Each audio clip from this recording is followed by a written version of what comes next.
La bomba de tiempo demográfica. Algunas de las mayores economías del mundo, Italia, Alemania, Japón y China, están envejeciendo. Se están quedando sin trabajadores con consecuencias económicas y sociales potencialmente desastrosas. ¿Cómo pueden las naciones lidiar con las presiones demográficas volátiles? ¿Transformarán estas presiones el equilibrio de poder global en las próximas décadas? Economía en transición.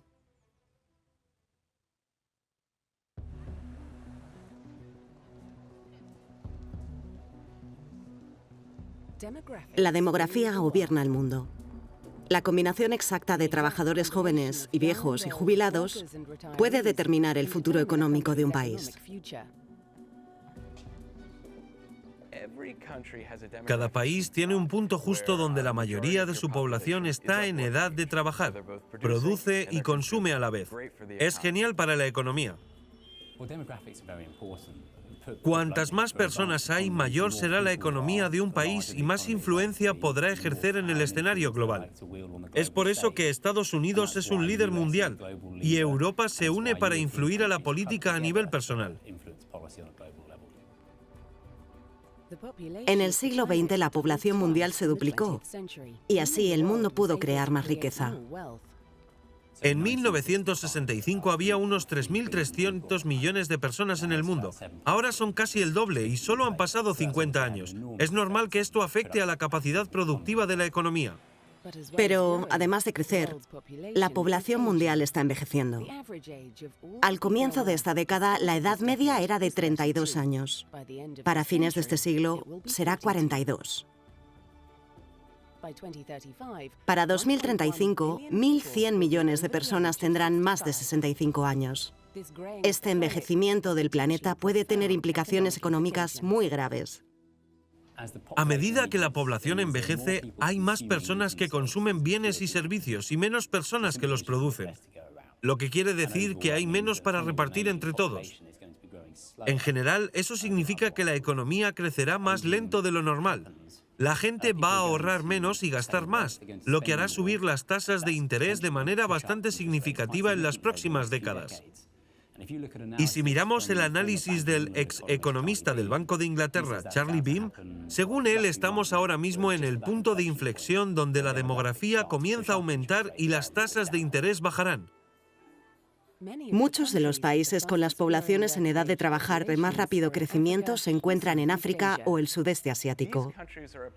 Estos países están a punto de entrar en una ventana demográfica que ayudará a sostener el crecimiento económico. India ahora mismo está muy cerca de un punto justo demográfico donde la mayoría de su población está en edad de trabajar. Se proyecta que en 2016 será una de las economías de más alto crecimiento, si no la más alta. Los factores demográficos son un gran obstáculo para este crecimiento. Pero para las economías más maduras, la demografía es más compleja y puede ser preocupante.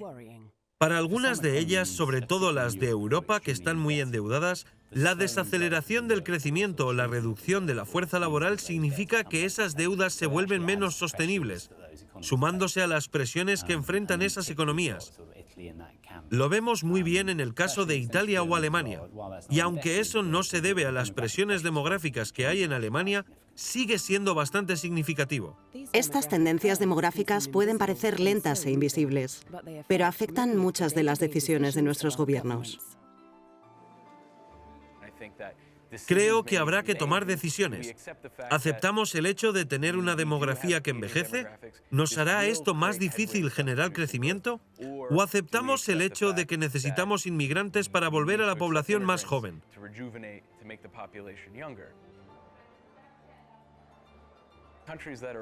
Algunos países tienen que preguntarse, ¿cuántos inmigrantes dejar entrar sin que haya una revolución cultural dentro del país y que el estilo de vida al que estamos acostumbrados cambie?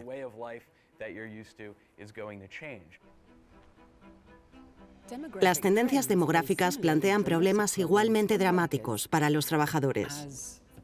A medida que la gente envejece, también disfruta de una vida más larga y con más salud. Es de esperar que las personas que pueden trabajar seguirán trabajando por un poco más de tiempo. Creo que para mantener este crecimiento continuo del estándar de vida de los últimos 50 años, la gente tendrá que pagarlo trabajando más. Stephen Chen es un experto en política internacional. Según él, las tendencias actuales apuntan a un futuro muy diferente, donde incluso economías como Japón y China enfrentan desafíos demográficos potencialmente catastróficos.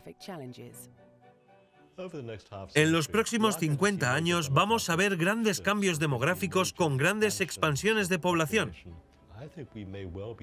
Creo que será una época no tanto de desesperación, sino de gran frustración debido a las presiones demográficas.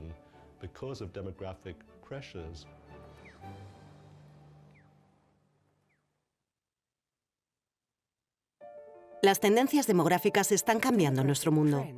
Según Stephen Chen, esto ofrece una visión única de la economía y la política global.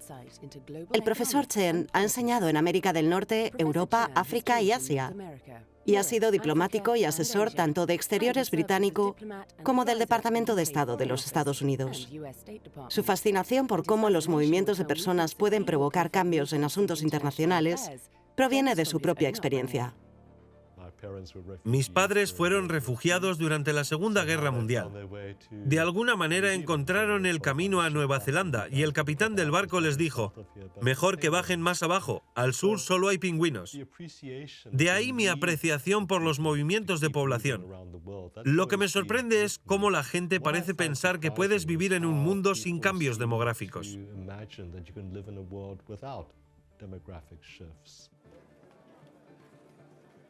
En un mundo tan globalizado como el nuestro, la demografía importa. Algunos países tendrán demasiada gente, lo que provocará presiones internas y migración. Otros tendrán muy poca y verán una disminución de la población en edad de trabajar. Habrá inmensos cambios demográficos, perfiles de edad cada vez más inquietantes. Y por supuesto, los cambios demográficos a medida que las poblaciones se trasladan de un país a otro. La crisis de refugiados es un ejemplo de ello.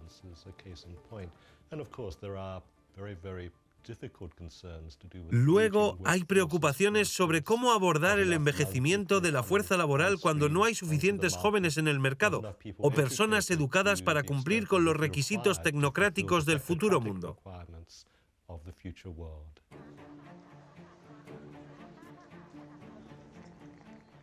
China, el país más poblado del mundo, ha lidiado con crisis demográficas durante gran parte de los últimos 50 años. Desde los días del presidente Mao, sus gobiernos han empleado diferentes estrategias para manejar las tendencias demográficas cambiantes de la nación. El presidente Mao no fue el mejor planificador tecnocrático. Tendría más bien caprichos y creo que en China hubo ese impulso de querer basar su poder en la gran cantidad de personas.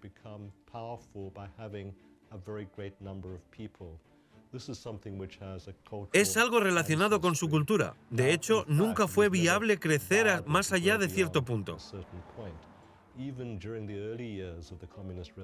Incluso durante los primeros años de la Revolución Comunista, con su escasez de comida. Cuanta más gente haya, más se espera del Estado. En realidad, para el Estado es una carga tener demasiada gente. Es por eso que China decidió revisar su política de crecimiento y dio vuelta entera para que la población no creciera tanto.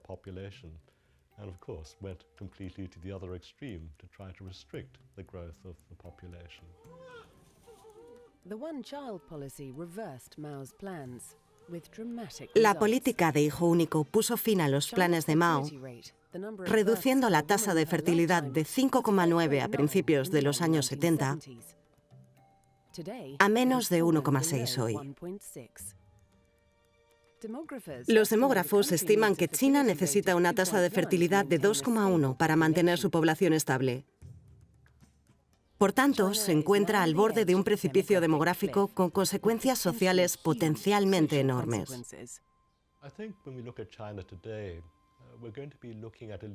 El gobierno chino se ha dado cuenta de que su política de hijo único solo traerá problemas a largo plazo, con familias envejeciendo sin que nadie pueda cuidarlas, ya que solo tienen un hijo. No hay, pues, familias extendidas con muchos hijos que pudiesen echar una mano.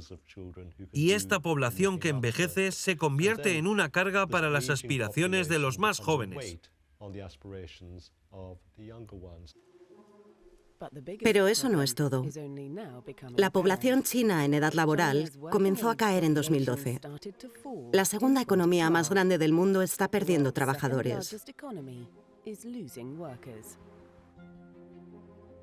Para 2025 habrá 316 millones de chinos mayores de 60 años. Esto equivale casi a la población entera de Estados Unidos. En 2015, China abandonó la política de hijo único. China se preocupa por el futuro inmediato y a mediano plazo. Tendrán que pasar 20 años antes de que los niños de ahora crezcan y participen en un mercado más competitivo. Hasta entonces habrá un drenaje, no solo en términos de tener que invertir en la educación de los jóvenes, sino también apoyar a los mayores que se van a jubilar antes de que la generación más joven alcance la madurez económica y ayude a cuidarlos.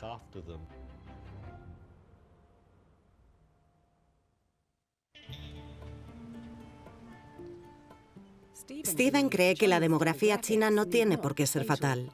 El crecimiento puede tardar en bajar. La economía china sigue creciendo, quizás no a una velocidad enorme, pero tiene que seguir creciendo de tal forma que siga dando empleo a la gente. En términos del impacto en el resto del mundo, siempre que los chinos tengan suficiente dinero para comprar nuestros productos, no hay problema. Lo mismo pasa al revés. Hoy en día no puedes pasear por una calle principal en Europa sin ver ropa hecha en China. El gobierno chino espera que la población alcance su punto límite en 2020, antes de comenzar a caer. En Japón, la caída ya comenzó. Entre 2010 y 2015, su población se redujo en 947.345. Según la ONU, para finales de este siglo bajará de 127 millones a 83, mientras que otras estimaciones hablan de una caída de más de la mitad, a tan solo 52 millones. Lo que más agrava la crisis demográfica es la cultura. Japón tiene todo un conjunto de problemas relacionados con los cambios demográficos y el envejecimiento de la población. Estos derivan de ciertos hábitos sociales que ningún gobierno quiere abordar. La cultura de la antigüedad en Japón niega flexibilidad a los trabajadores más jóvenes. Luego hay costumbres muy estrictas que inhiben la participación plena de las mujeres en el mercado, o reglas igual de estrictas sobre cuándo uno puede comenzar a cobrar la pensión, lo que hace que mucha gente malgaste productividad en trabajos que ya no quieren hacer. No quieren aprender nuevas formas de hacer las cosas. Se han convertido en una carga en el trabajo, como lo serían para el Estado si dejaran el trabajo y se jubilaran. Japón se ha resistido hasta ahora a recurrir a una de las grandes consecuencias y posibles soluciones a las recientes tendencias demográficas de la migración. Uno de nuestros problemas es que pensábamos poder estar al mando de la globalización. Pero la de hoy tiene muchas variables.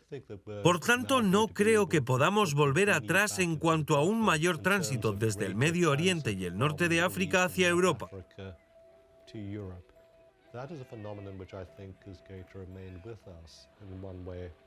Ese es un fenómeno que va a acompañarnos de una forma u otra, pero los números crecerán y habrá más gente viniendo a Europa.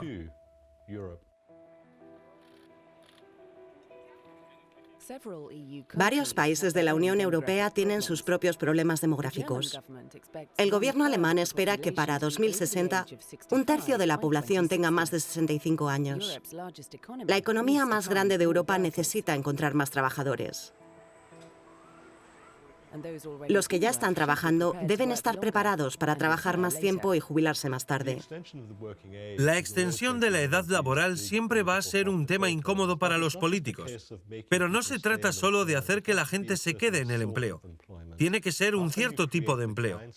¿Cómo se pueden crear los puestos de trabajo que no solo darán empleo a las personas, sino que también las mantendrán empleadas de una manera altamente productiva en términos de las expectativas de la mitad del siglo XXI?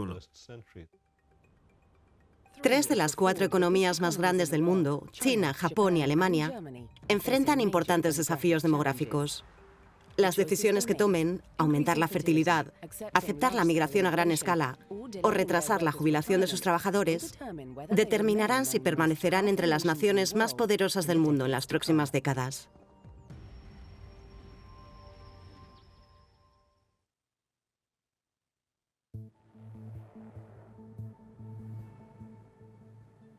Las tendencias demográficas se están extendiendo por toda Europa. La mayor economía del continente se enfrenta a una crisis demográfica. Alemania tiene la mayor cantidad de personas de más de 65 en la Unión Europea. Y su economía ya está experimentando escasez en algunos sectores. El fabricante de coches Daimler tuvo que recurrir a más de 100 trabajadores jubilados como Emil Corneille para llenar los vacíos. Es para mí un motivo de orgullo que me necesiten como empleado estando yo a punto de jubilarme y también recibir tanto reconocimiento a esta edad. Fue un gran reto para mí, pero también de lo más hermoso que me pudo pasar. El programa reconoce que los trabajadores mayores tienen habilidades valiosas. Empleamos también a trabajadores mayores. Sin embargo, no solo es una cuestión de edad, sino también de conocimientos. Para nosotros es importante que los empleados mayores transmitan sus largos años de experiencia a los jóvenes. Para tareas físicas, Daimler ha modificado algunas de sus líneas de producción para que sean más compatibles con los cuerpos envejecidos. Lo que se ve, pues, es una silla en lo alto. La silla suspendida tiene la ventaja de que se pueden realizar en ella actividades por encima de la cabeza en una posición sentada, además de dar un acceso mucho más ergonómico al vehículo que cuando uno está de pie. Por tanto, no solo implementamos estas medidas para ayudar a los trabajadores mayores, sino a todos los empleados. Por supuesto, esos primeros lo aprovechan más, pero todos estamos envejeciendo y un día vamos a agradecer tener este tipo de comodidades.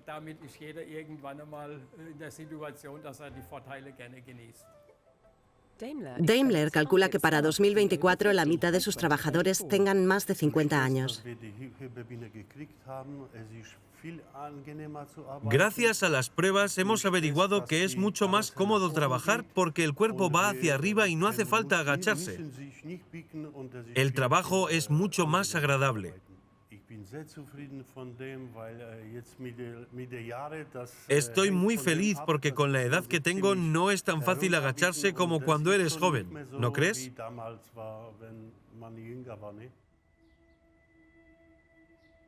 Mientras que las empresas alemanas se abren a la mano de obra de mayor edad, en otras partes de Europa la inmigración es la que ralentiza la bomba demográfica.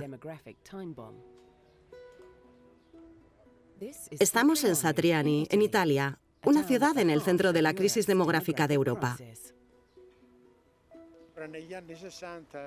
En el año 1960 creo que hubo aquí una población de 4.000 habitantes. Hoy son cerca de 1 o 1,2. Queda cada vez menos gente mayor, mientras que muchos de los jóvenes se van fuera a estudiar y no vuelven o trabajan en el extranjero. Así son las condiciones de hoy en día. La tasa de natalidad de Italia ha estado cayendo durante 50 años y se encuentra en el nivel más bajo desde la unificación del país en 1861. El gobierno ahora paga a pueblos como Satriani para recibir inmigrantes de todo el mundo como una forma de frenar el declive demográfico de Satriani y de Italia. La presencia de estos refugiados può, da questo punto di vista, Tener esos refugiados aquí para nosotros es una inversión. ya que son todos jóvenes, y ellos también tienen un interés en estar aquí. Los viajes realizados por muchos de los recién llegados como Adnan es un testimonio de los flujos demográficos que recorren el mundo. Soy de Pakistán. Vine aquí hace 2 años. Primero fui a Dubái, luego a Libia y ahora estoy aquí.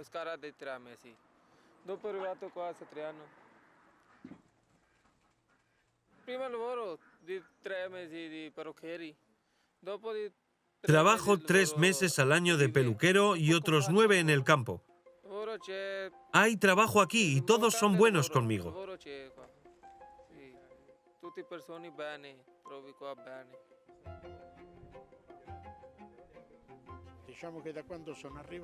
Al principio, cuando llegaron, hubo cierto prejuicio, pero la integración está cada vez mejor.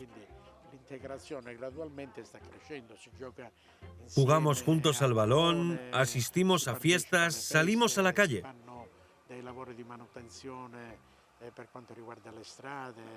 La integración ha nacido, por decirlo así.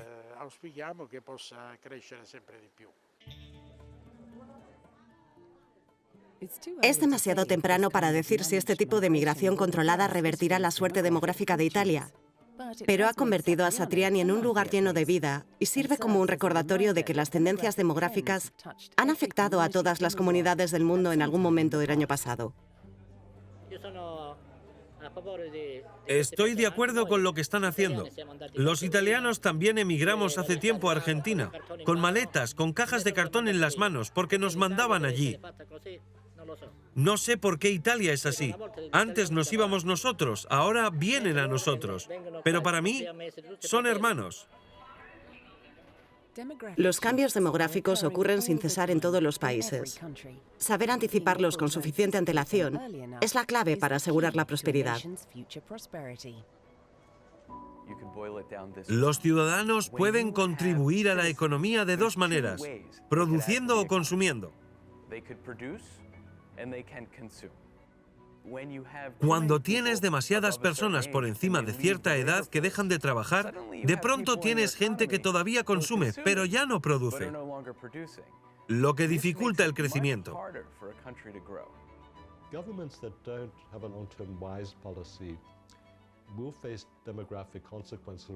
Los gobiernos que no adopten medidas a largo plazo sufrirán consecuencias demográficas, mientras que los que sí serán capaces de anticipar estos cambios y perdurarán.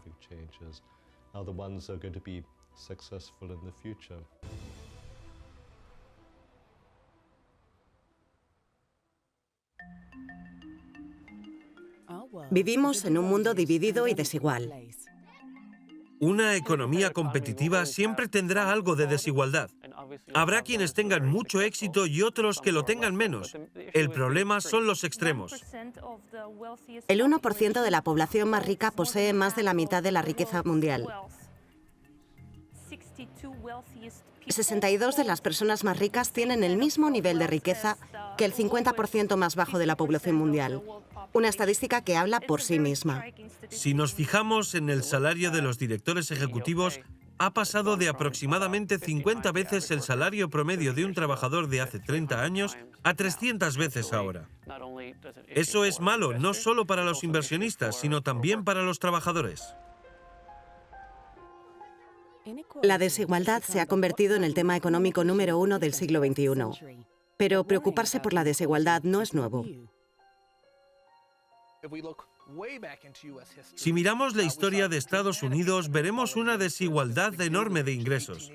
En las décadas de 1880 y 1890 llegó tan lejos que colapsó y varios gobiernos adoptaron medidas para remediarlo. Se establecieron leyes de trabajo, se cambiaron las leyes fiscales y eso duró hasta la década de 1960.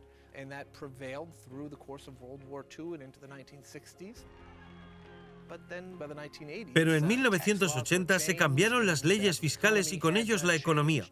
Y así, desde principios de la década de los 80 hasta hoy, hemos visto la desigualdad de ingresos aumentar. El problema es que la desigualdad de ingresos genera la desigualdad de riqueza, donde la riqueza significa el poder en términos de política y liderazgo corporativo. corporate leadership and lots of different facets of the economy. And so when much wealth is held Por by tanto, very few cuando más individuals riqueza within an economy está en or manos de unos country, pocos, esos then those individuos individuals tienden a tend tener to un have grado de an control outsized, desmesurado sobre la degree of formulación de control políticas over económicas y demás, economic and political policy siendo por making, tanto and therefore capaces de they are incorporar able medidas que to, aumentarán aún más incorporate su propia policies that riqueza. will even further increase their levels of wealth. La desigualdad es más que justicia. A los economistas les preocupa que los niveles extremos de desigualdad puedan tener implicaciones graves en las finanzas de las corporaciones y los gobiernos. Realmente afecta al ritmo al que está creciendo la economía mundial. Cuando los más ricos ganan más dinero, tienden a gastar menos dólar marginal, provocando así un menor consumo y, por tanto, un menor crecimiento económico. Al otro extremo tenemos familias de ingresos bajos y medios que se endeudan para sostener su consumo, y eso genera riesgos.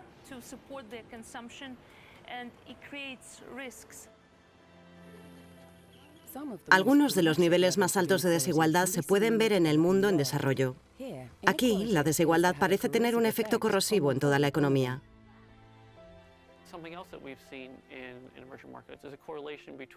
Otra cosa que hemos visto en los mercados emergentes es una correlación entre la desigualdad y los niveles de corrupción donde el gobierno no es muy eficaz en asegurar buena educación o igualdad de oportunidades. Si miras la primavera árabe, verás que la razón fundamental fue la falta de oportunidad económica. Al haber esta desigualdad extrema, es algo que crea disturbios políticos.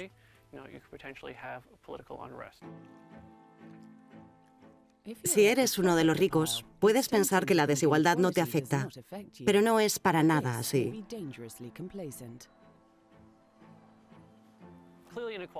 La desigualdad es obviamente una penuria para los de abajo, sobre todo los del fondo.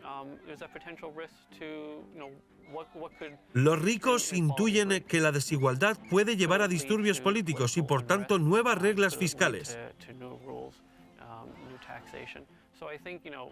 A corto plazo, incluso si estás en la cima de la pirámide económica, puedes estar tranquilo, pero a largo plazo hay potencial para el cambio, lo cual puede ser desestabilizador. Si piensas más ampliamente en el crecimiento económico y en las futuras generaciones, es algo que realmente podría traer cambio a escala global. Por lo tanto, diría que es un problema de todos.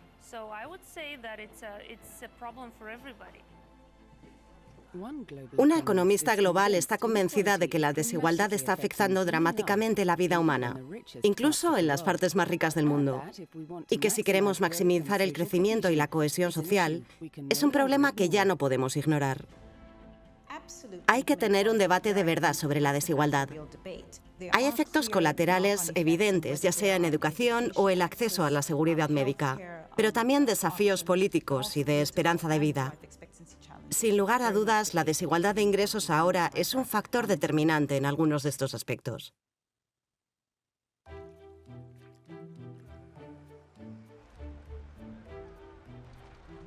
Es también uno de los temas más debatidos en economía, desde Nueva York hasta Nairobi.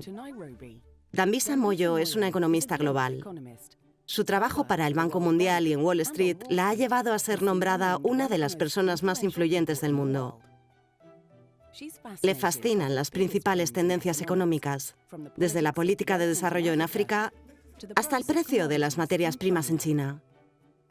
Ahora pone sus miras en la desigualdad. La desigualdad de ingresos es problemática porque determina hacia dónde se dirige el nivel de vida de la sociedad.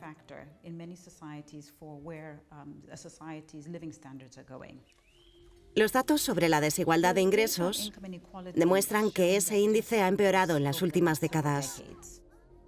De hecho, en los últimos 30 años, hemos visto empeorar la desigualdad de ingresos en Estados Unidos, el Reino Unido y gran parte de Europa. Del mismo modo, hemos visto que el ingreso promedio del 1% en Estados Unidos hoy es 30 veces mayor que el del resto de la población, mientras que en 1978 era tan solo 10 veces mayor.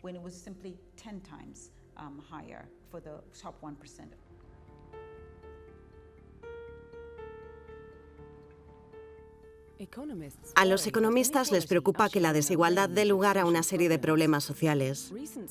Estudios recientes en México sugieren que los barrios con altos niveles de desigualdad pueden sufrir más delitos que aquellos donde la desigualdad es menor. Investigadores de otros países han llegado a conclusiones similares. Un problema con la desigualdad de ingresos son las implicaciones y el impacto que tiene en una sociedad. Y la pregunta ¿es posible que personas de diferentes niveles de ingresos y sin perspectivas de mejorar su vida vivan codo con codo?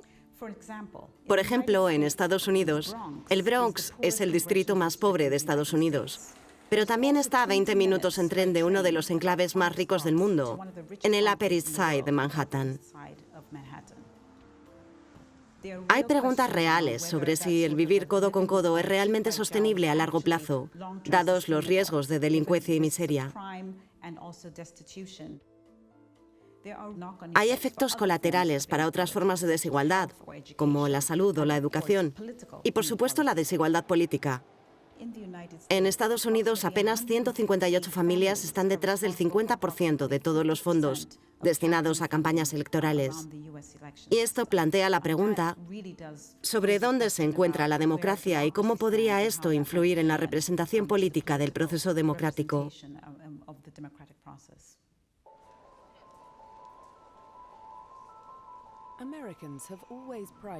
Los estadounidenses siempre han estado orgullosos de su ascensor social donde cada uno, venga de donde venga, puede tener éxito.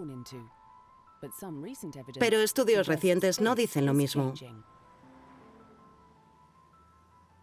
Hay un aspecto más fundamental para afrontar el desafío de la desigualdad de ingresos, que gira en torno a la movilidad social que tiene que ver con las creencias de las personas y el acceso y la oportunidad de las personas para mejorar sus niveles de vida y sus medios de subsistencia. Creo que la causa de la desigualdad de ingresos es la ruptura de la movilidad social, particularmente en las sociedades occidentales. Hoy en día, en Estados Unidos, si uno nace en el 20% más pobre de la población, tiene solo un 5% de posibilidad de acabar entre el 20% más rico sin diploma universitario. Lo que quiere decir que la desigualdad de ingresos se está ampliando y que existe un problema real en torno a la movilidad social y la capacidad de las personas para transformar realmente sus vidas y pasar a niveles de ingresos más altos.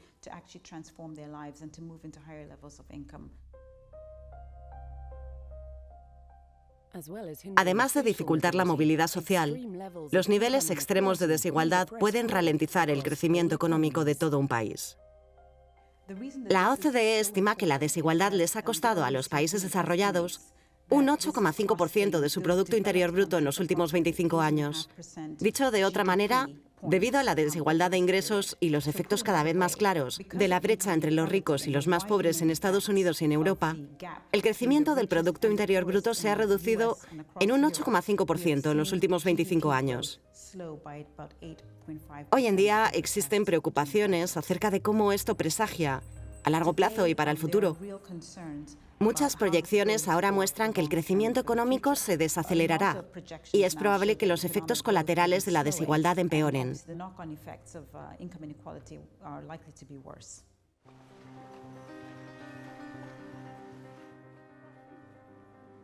La desigualdad no es solo un problema para quienes se encuentran en la parte inferior de la pirámide económica. La desigualdad crónica de ingresos puede afectar la salud social y económica de todos.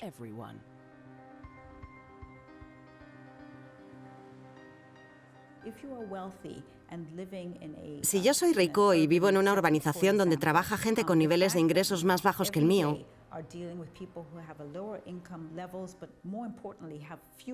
y además con menos perspectivas de mejorar su vida, esto tiene un impacto directo en mi seguridad y en mi propio nivel de vida, ya que la sociedad en el conjunto no crecerá. Entonces, no se trata solo de niveles de vida más bajos para aquellos que forman parte de la sociedad. Se trata de niveles de vida más bajos para la totalidad de la sociedad, ya que el crecimiento de una sociedad está muy relacionado con el desempeño de la persona promedio en ella. Dambisa cree que la clave para hacer frente a la desigualdad está en reactivar la movilidad social. Pero para ello, primero se deben atender las necesidades básicas de los ciudadanos en materia de salud y educación. Creo que lo más urgente es garantizar que todos los ciudadanos, y en particular las personas que tienen los niveles de ingresos más bajos, vean mejoras en sus niveles de vida durante un largo periodo de tiempo. Los verdaderos desafíos de la desigualdad en un sentido más amplio están ligados a la movilidad social y los desafíos que ésta conlleva. Pero la movilidad social está impulsada por el crecimiento económico, y sin crecimiento económico aumentará la desigualdad. Debemos apuntar a un crecimiento del Producto Interior Bruto de al menos un 7% cada año, para duplicar los ingresos per cápita en una generación. Estamos muy por debajo de ese objetivo. Tenemos problemas reales sobre cuáles son las perspectivas a largo plazo para el crecimiento económico y, por tanto, cuáles son las perspectivas a largo plazo para la movilidad social y la capacidad para reducir la desigualdad.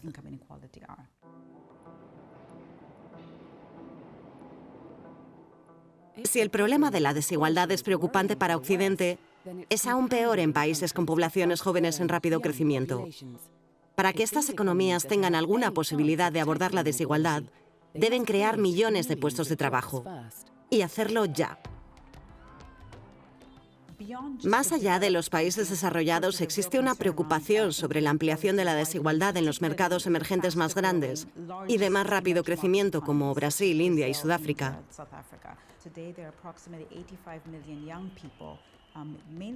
Hay allí un total de 85 millones de jóvenes entre 18 y 25 años que están sin trabajo. Si queremos resolver el problema de la desigualdad, primero tenemos que asegurar el crecimiento.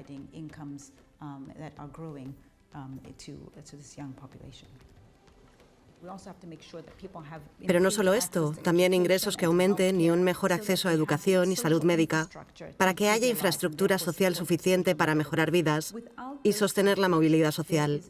De lo contrario, existe un riesgo real de que los niveles de vida no solo del porcentaje empobrecido de la población, sino de la sociedad en su conjunto, comiencen a caer.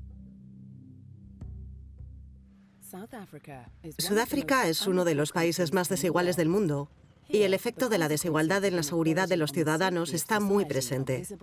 Las empresas locales intentan relanzar la movilidad social y salvar la economía.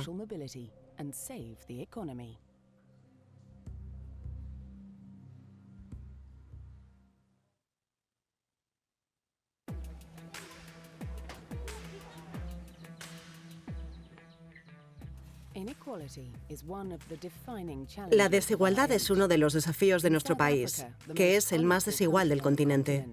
Sus consecuencias se pueden ver en la continua pobreza de gran parte de la población y en el miedo al crimen que persiste en los barrios de gente rica. En cuanto al bienestar de un país a largo plazo, es mala idea tener esta dramática distribución de la riqueza y la desigualdad. No será un modelo exitoso vivir en un mundo donde los que tienen dinero están aislados en comunidades con muros altos alrededor, mientras que los que no lo tienen van de puerta en puerta pidiendo comida. En Sudáfrica hay más guardias privados que policías. Patrullan los suburbios cerrados y son el ejemplo más claro de una sociedad desigual. El crimen es malo para tu hogar, pero fuera lo ves por todas partes. Tampoco quiero dramatizar. Uno llega a acostumbrarse y se vive bien. Sin embargo, tratar de proporcionarle seguridad a tu familia se vuelve cada vez más difícil, y en eso nos enfocamos. CSS Tactical es una empresa de seguridad privada con sede en Johannesburgo que emplea a 750 personas. El enfoque es, en gran medida, múltiples capas de seguridad. Tendrías tu patrullaje armado y proactivo. El coche no está simplemente aparcado debajo de un árbol, esperando a que llames, sino que circula por tu zona. Además, tenemos un programa que detecta comportamientos poco habituales. Digamos que vuelves a casa del trabajo a las 5 de la tarde. Eso es normal. Pero dejaría de serlo a las 3 de la noche. Así que, de nuevo, hay vigilancia activa en lugar de esperar pasivamente a que suene la alarma. El miedo a la delincuencia está dividiendo a Johannesburgo. La ciudad experimentó más de 21.000 robos el año pasado. Johannesburgo es la capital financiera, así que de ahí una mayor concentración de riqueza y gente adinerada. Hay mucho para robar. Hay una gran diferencia entre ricos y pobres, y la tasa de desempleo está por las nubes. La gente no quiere comprender que la delincuencia no es sino una forma de ganarse la vida.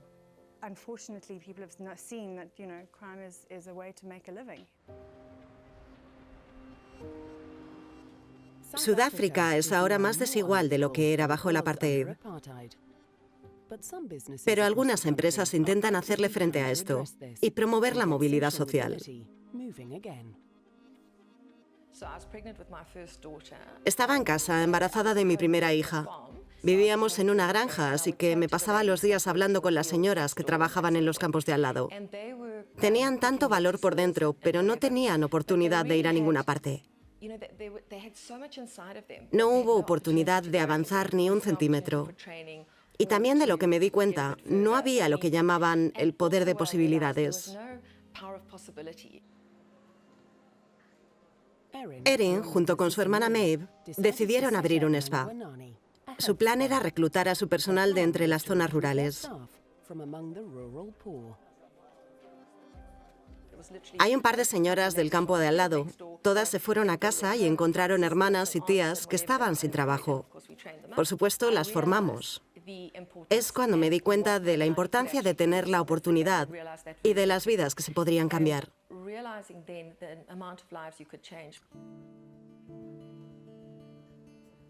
Christine Buthelezi fue una de las primeras mujeres que Erin y Maeve contrataron.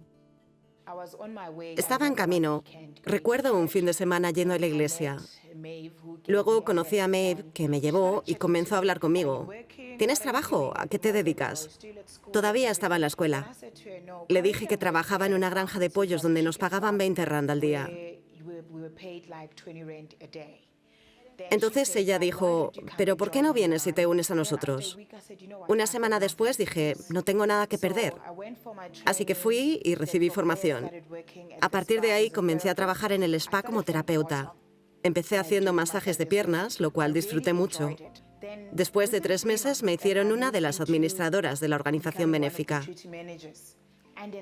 Al cabo de un año me ascendieron a gerente general, lo que para mí fue un logro inmenso, dado que vengo de un pueblo pequeño.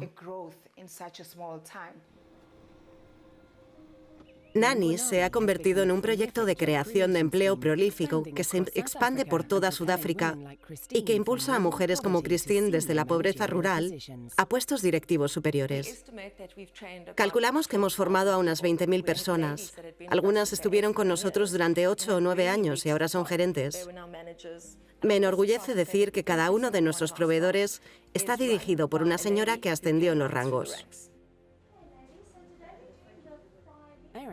Erin va más allá, implementando planes en sus 4 bares para dar acciones del negocio a sus empleadas. Actualmente nuestro personal tiene el 30% del negocio. Lo quería así porque llevar un negocio requiere muchos sacrificios. Capacitando al personal, dándoles una ruta para ascender en los grados salariales y ofreciéndoles una participación en su propio negocio, Erin espera que su empresa pueda ayudar a abordar la desigualdad en Sudáfrica. Puedo cuidar a mis hijos y a mi familia. En nuestra comunidad tenemos muchas familias que cuidar. Ahora todo el mundo depende de mí y de otros que trabajan, pero la mayoría del tiempo soy yo quien asume toda la responsabilidad. Mangwana ha mejorado nuestras vidas al darnos esperanza. Nos ha hecho como soñadores.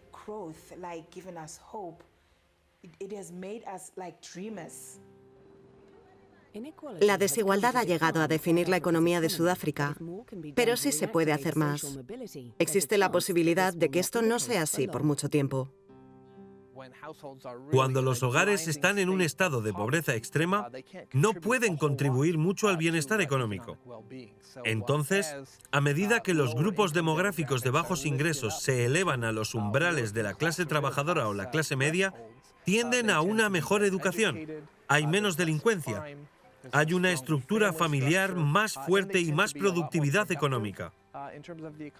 También aumentan el consumo y la inversión. Una clase media fuerte es la columna vertebral de una democracia saludable. Estoy algo optimista sobre el futuro. Creo que el camino hacia un mundo de crecimiento económico, de movilidad social y mejores estadísticas de desigualdad es posible, pero no sin tomar decisiones difíciles.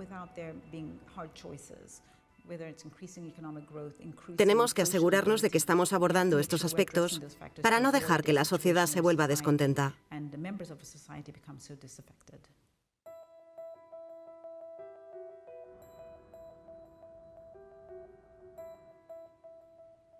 Nuestro mundo se mantiene gracias a combustibles fósiles. El carbón y el petróleo son recursos ricos en carbono que tienen un gran impacto.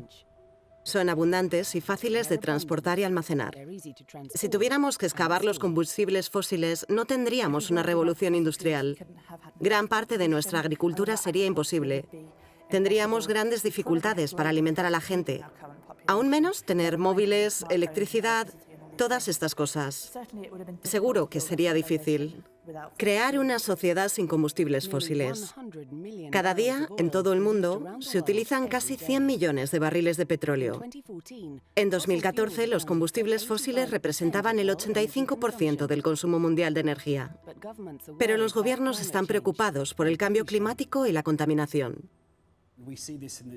Vemos esto en todas las ciudades, desde Shanghái a Mumbai e incluso Nueva York, París, Londres. La contaminación del aire se está convirtiendo en un tema político cada vez más importante. Luego tenemos el cambio climático, que también nos obliga a actuar. Los combustibles fósiles presentan un desafío político para Occidente. Las mayores reservas de petróleo se encuentran en regiones hostiles o inestables. Así, junto con las preocupaciones políticas, están cambiando los hábitos de consumo.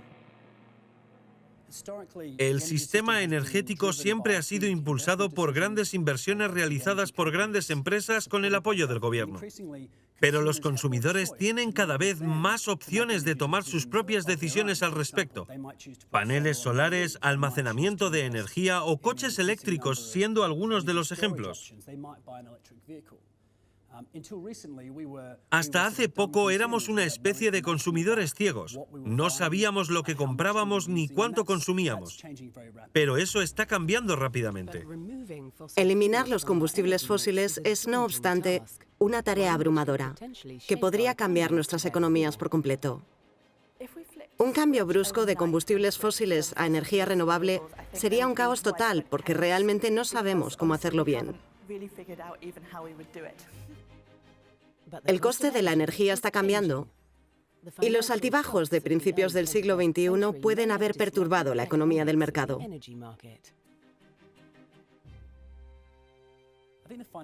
Creo que la crisis financiera tuvo dos efectos. El primero fue que generó más de 190.000 millones de dólares en fondos de estímulo para la economía verde. Cayó la producción industrial y con ella la demanda de electricidad y energía. Los hogares se volvieron más conscientes de su consumo. Comenzaron a pensar en cómo reducir sus facturas. Pero era justamente la mezcla de una demanda débil con más energías renovables la que dio comienzo a la disrupción que vemos ahora. Los efectos de esta disrupción se pueden ver en todo el mundo. En 2014, Grecia generaba el 9,5% de su electricidad a partir de la energía solar, mientras que Italia el 8,7% y Alemania el 6,3%. Aunque no sean cifras muy elevadas, demuestran que es posible tener una economía impulsada por energías renovables sin que se caiga el cielo. La energía solar ha bajado de precio un 75% en los últimos 5 años. La energía eólica, un 25%. Ambas tecnologías ya compiten directamente con las fuentes de electricidad tradicionales. La pregunta es, ¿cómo integrar a nivel técnico un sistema con un suministro variable y una demanda volátil?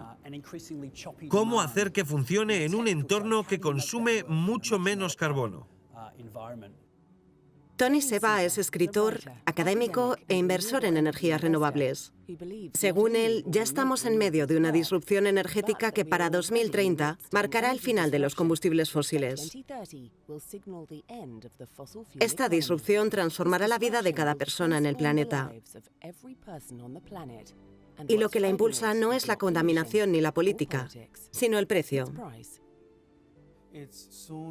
Pronto todos van a querer tener paneles solares, baterías y coches eléctricos, por motivos económicos y nada más. Así es como se producen disrupciones tecnológicas. Es pura economía.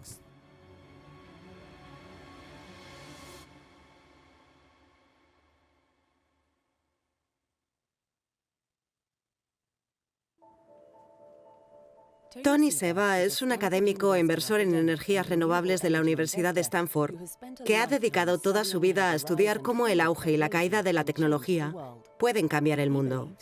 Según él, ya estamos experimentando una de las disrupciones tecnológicas más significativas en la historia moderna. Una disrupción limpia que para 2030 dará lugar a una energía más limpia en todo el mundo.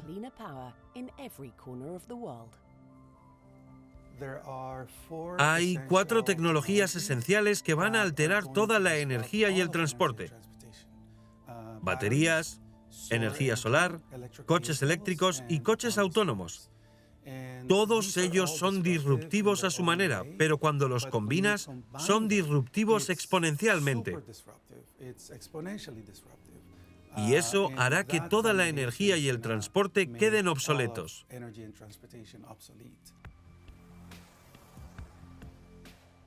La gente teme las disrupciones, pero Tony Seba cree que no deberían. Lo que sucede en las disrupciones es que hay una destrucción de riqueza, pero también hay una creación de nueva riqueza. Entonces, la web destruyó gran parte de las publicaciones antiguas, pero si nos fijamos en las principales empresas web, su valoración de mercado es de 2,4 billones de dólares. Esta es la nueva riqueza.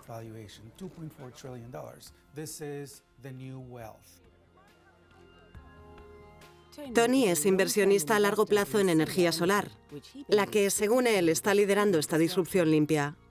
Aunque representa apenas el 1% de la energía mundial, su crecimiento ha sido rápido y sus costes tienden a la baja. La adopción de la energía solar se ha duplicado cada 2 años desde 1990. En Australia hay 1,5 millones de hogares con energía solar, el 25% de la población. La energía solar casera en Australia es más barata que el coste de transmisión. Pensemos en el impacto que esto puede tener en el modelo comercial existente de generación central. Incluso si consigues generar 0 gastos en tu planta nuclear o de carbón, cuando añades el coste de transmisión, la energía solar sigue siendo más viable. Históricamente, las energías renovables se han visto afectadas por el problema del almacenamiento, la capacidad de mantener suficiente energía en reserva cuando el sol no brilla y el viento no sopla. Pero aquí también la economía está cambiando. Entonces, las baterías de iones de litio son la forma de almacenamiento de energía que está ganando terreno en este momento, mejorando cerca de un 16% por año sobre la base de $1 por kilovatio hora. Si se mantiene esa curva del 16%, esencialmente para 2020, el hogar estadounidense promedio, que consume más electricidad que nadie en la Tierra per cápita, podrá almacenar un día completo de electricidad por $1 al día.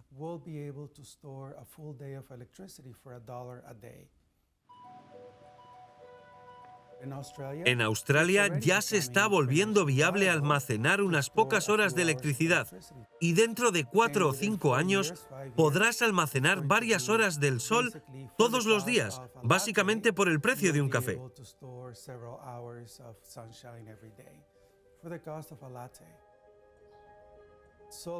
Sin subsidios de ningún tipo, la energía solar ya es más barata que cualquier otra forma de energía. Estamos llegando a un punto de inflexión. Lo que el punto de inflexión hace en tecnología es acelerar la demanda y por tanto las disrupciones. Lo que hará que los paneles y las baterías solares en tu casa, fábrica o negocio se van a volver más baratos que el coste de transmisión.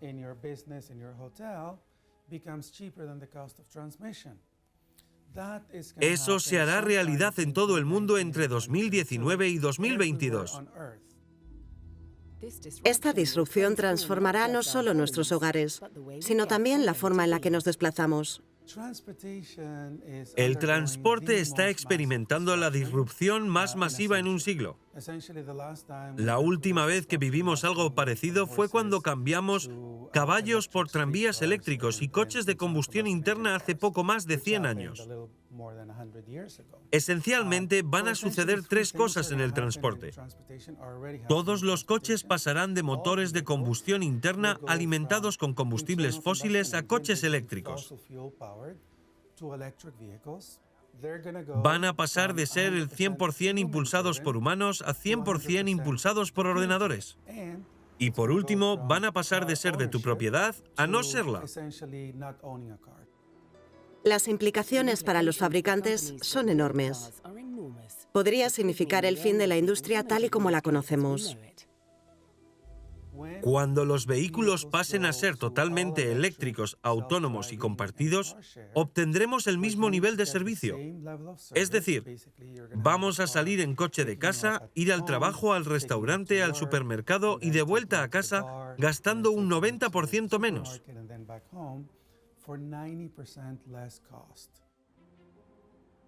Las implicaciones van mucho más allá de móviles y coches. Tony cree que el diseño de nuestras ciudades, el tejido urbano de nuestras vidas, podrían cambiar para siempre.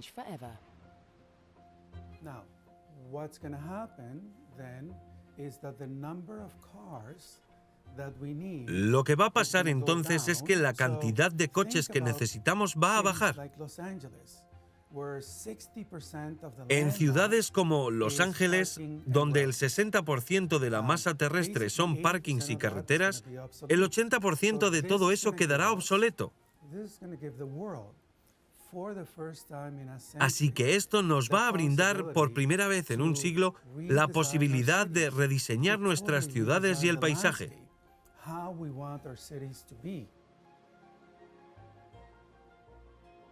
En conjunto, estos cambios equivalen a casi una revolución en el uso de la energía. Si bien es posible que aún se necesite petróleo para la aviación y la fabricación de plásticos, Tony cree que la demanda de combustibles fósiles, la base de nuestro mundo actual, está a punto de colapsar. Al petróleo le está pasando lo que pasó con la sal en la Edad Media. Si el 60% del petróleo se destina al transporte, el 60% será inútil. No vamos a necesitar carbón. Lo mismo para el gas natural, a excepción de los fertilizantes. Ese mercado va a implosionar. El petróleo tardó décadas en dominar la economía mundial. Tony cree que el dominio de la energía renovable sucederá mucho más rápido. Cuando hicimos la transición de la biomasa al carbón, al petróleo y así sucesivamente, pasamos de un tipo de extracción de recursos energéticos mineros a otro, y esas transiciones tomaron mucho tiempo, unos 50 o 100 años. Pero las disrupciones tecnológicas se realizan en meses. La energía solar es una tecnología. La fuente de energía es el sol, es gratis, así que no tenemos que pasar de una extracción a otra. Son paneles solares y punto. Lo mismo con coches eléctricos, es una tecnología. La forma de la tecnología renovable está cambiando sin cesar. Ya existe tecnología para fabricar paneles solares transparentes. Cuando pensamos en energía solar, pensamos en tejados. Pero en un futuro no muy lejano, en unos pocos años, podremos hacer lo mismo con nuestras ventanas. Uno de esos rascacielos llenos de vidrio será pronto una planta de energía solar de 3 megavatios. Si todo lo que podemos hacer es pasar por la curva de costes de tecnología existente para baterías solares y coches eléctricos y autónomos, esencialmente toda la energía y el transporte serán obsoletos para 2030. La disrupción limpia que prevé Tony tiene enormes implicaciones políticas y el potencial de transformar las economías enteras, cambiando el equilibrio de poder en todo el mundo.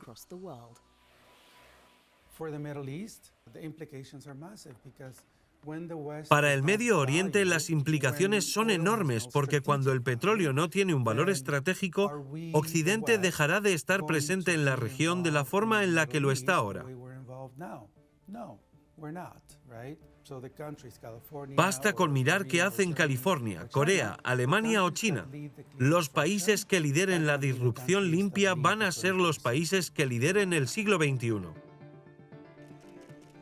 En el desierto del norte de África, un país está abrazando este brillante futuro. Marruecos acaba de encender la planta de energía solar más grande del mundo. Pronto, la energía de los cielos se exportará a las economías más ricas del mundo, con el potencial de transformar la vida de millones de personas.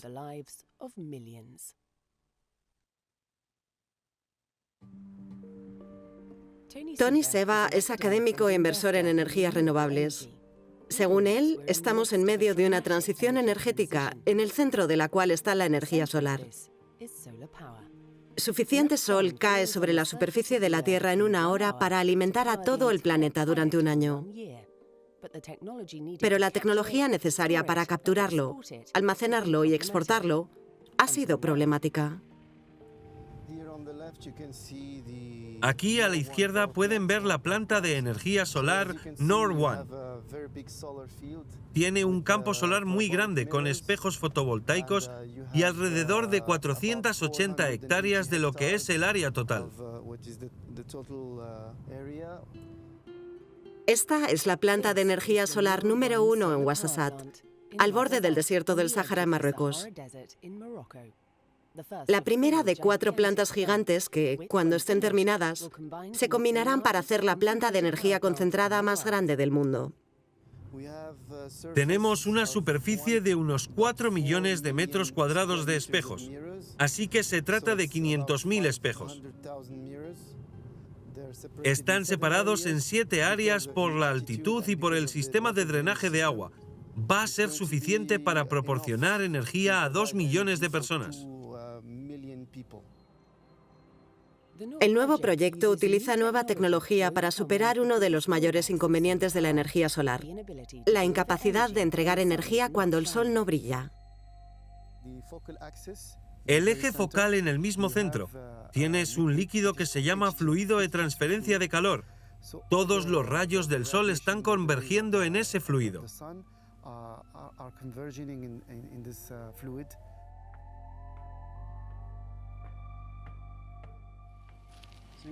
Como pueden ver, tenemos 2 tanques muy grandes con 45.000 toneladas de sales fundidas que mantienen la energía después de un intercambio de calor durante unas 3 horas.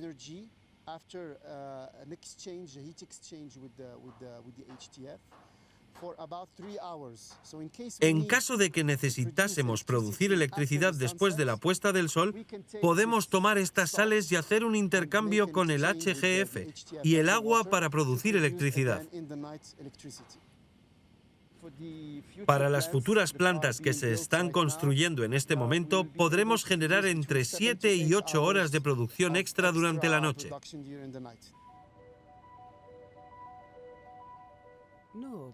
Eso promete la posibilidad de energía solar las 24 horas del día. También promete transformar la economía de Marruecos, que importa el 94% de su energía del extranjero. Además de transformar la economía de Marruecos, la energía solar podría convertir a la nación en un exportador de energía. En lugares como este, el sol es una alternativa más simple y más ecológica que el petróleo. Marruecos va a hacer de la energía solar un producto que, en primer lugar, va a beneficiar al país en sí. Pero esto no acaba aquí. Es un tipo de energía que se podría exportar más allá, hacia África, como a otros países. El sol es el futuro de Marruecos.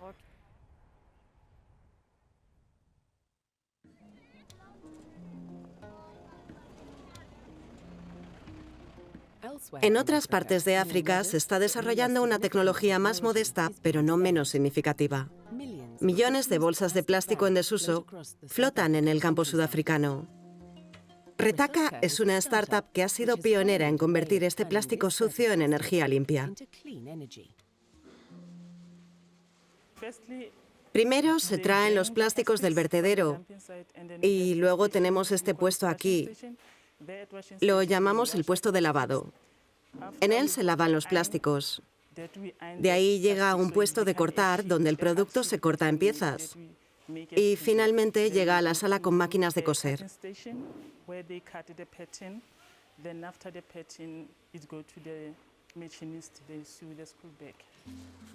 Estas mochilas escolares están equipadas con un cargador de energía solar. Se cargan durante el día y dan luz por la noche. En el caso del panel solar, cuando un niño va a la escuela, la mochila se le carga de camino.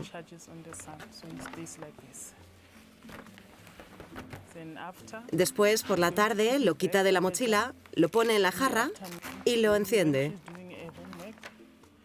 Así es como funciona.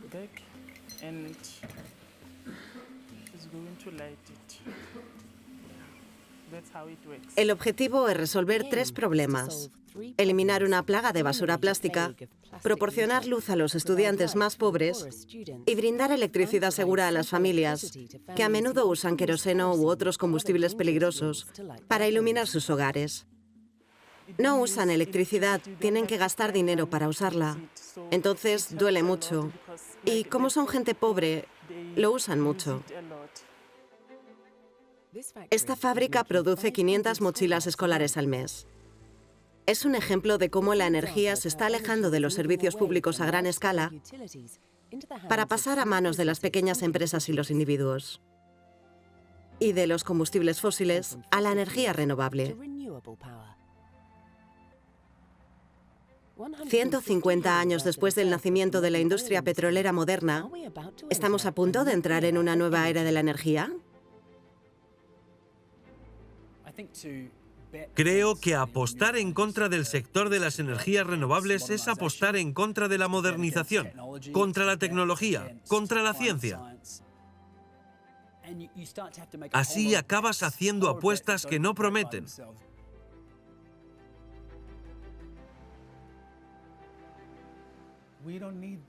No necesitamos avances en energía solar o eólica ni en coches autónomos o baterías. Si todo lo que hacemos es tomar la curva de costos de la tecnología existente y las mejoras existentes en estas tecnologías, esta disrupción limpia sucederá inevitablemente antes de 2030.